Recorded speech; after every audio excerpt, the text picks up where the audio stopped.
الله الله الله وصلوا صلوا على حبيب الله.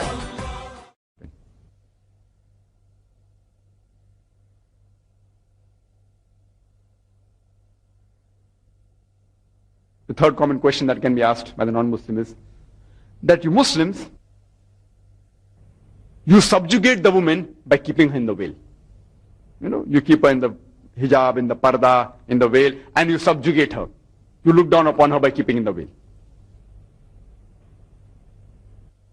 In fact, Islam is the first religion which gave rights to the woman. And Prophet Muhammad ﷺ was the major benefactor who uplifted the woman.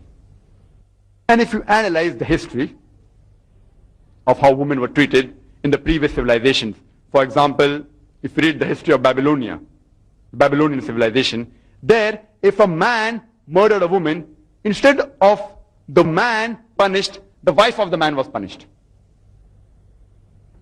If you read the history of the Greek civilization, the Greeks, they called the woman as the Pandora. Pandora was the name given, as a sign of misfortune. And woman in the Greek civilization, she was used only for sex and pleasure. If you read the history of the Roman civilization, there were a lot of nudity and promiscuity amongst the women, and the women were ill-treated. In the Egyptian civilization, the women were considered as the sign of the devil. In the Arab civilization, before the Quran was revealed, the moment a female used to be born, very often she was put to death. Alhamdulillah, after the revelation of glorious Quran, this evil practice had discontinued in Arabia. Islam, as I said, is the first religion which uplifted the woman. And Prophet Muhammad ﷺ was the major benefactor. Now, after Islam has given equal rights to the woman, Islam says it's the duty of the woman to maintain the level of modesty. Uplifted the woman, it's their duty to maintain it. And people talk about the hijab, about the veil, you know, the hijab in Islam, etc. And always talk about the hijab of the woman, hijab of the woman. But Allah subhanahu wa ta'ala, in the glorious Quran, first speaks about the hijab for the man and then of the woman. If you read the Quran, Quran says in Surah Nur, chapter number 24, verse number 30, that say to the believing man that he should lower his gaze and guard his modesty. That whenever a man looks at a woman and any brazen thought comes in his mind, any unashamed thought comes in his mind, he should lower his gaze. First, the Quran mentions the hijab of the male. There was once a friend of mine, who was a Muslim, who was staring at a girl for a long time. So I told him, brother, what are you doing? It's not allowed in Islam. So he told me, brother, our beloved Prophet said that the first glance is allowed. I have not yet completed half my glance.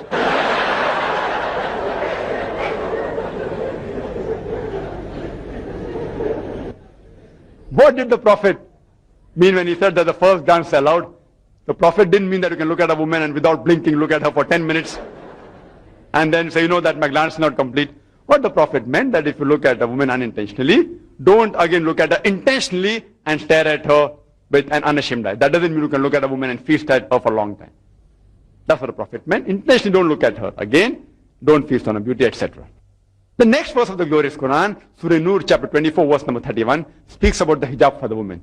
It says, say to the believing woman that she should lower her gaze and guard her modesty, and display not the beauty except what appears ordinarily of, and draw her veil, a head covering over the bosom, except in front of her husband, her father, her son, and a big list of mahram, the close relatives which she can't marry, is given. Among these people she can relax her hijab. Otherwise, amongst all the other people, she should maintain the hijab. And the criteria for hijab is given in the glorious Quran, as well as the Sahih Hadith, that basically there are 6 criteria. The first is the extent which differs between the man and the woman. For the man, it's from the navel to the knee. For the woman, the complete body should be covered. The only part that can be seen are the face and the hands up to the wrist.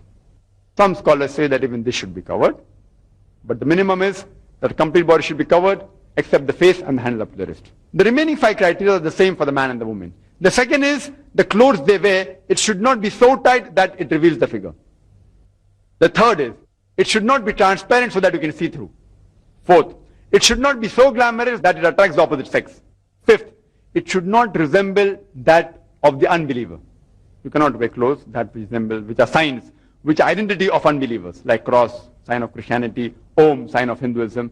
And the last is, you should not wear clothes that which resemble the opposite sex. You know, you have in the Western country, people wearing one earring, you know. Men wearing one earring. It has certain indication, one earring. All this is not allowed in Islam.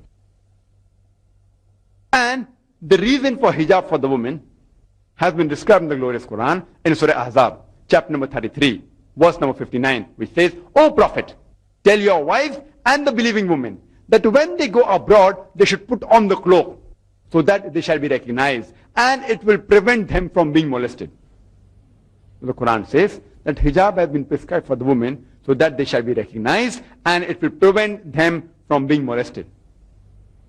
I want to ask you a question. Let's suppose there are two sisters who are twins and who are equally beautiful, they're very beautiful, and they're walking down the streets of Singapore. One is wearing the Islamic hijab, complete body covered, except the face and the hand up to the wrist. And the second sister, she's wearing the Western clothes, the skirt or the mini. And when they're walking down the streets of Singapore, around the corner, there is a hooligan.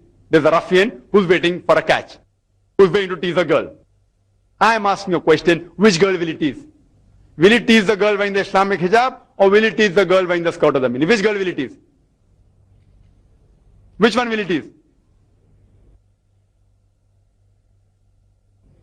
The one wearing the skirt or the mini, but natural. So Quran rightly says that hijab has been prescribed so that it will prevent them from being molested. You know, the Western world, they talk about women's liberalization. The Western talk of women's liberalization is nothing but a disguised form of exploitation of her body, of deprivation of honor and degradation of her soul. The Western society, claiming to uplift the woman, have actually degraded her to the status of a concubine, of a mistresses, of society butterflies, which are mere tools in the hands of sex marketers and pleasure seekers, which are hidden behind the colorful screen of art and culture. Islam has uplifted the woman. And I said, it's their duty to maintain their status. That's the reason that Islam prescribes hijab, to maintain the modesty of the woman, not to degrade or to subjugate her.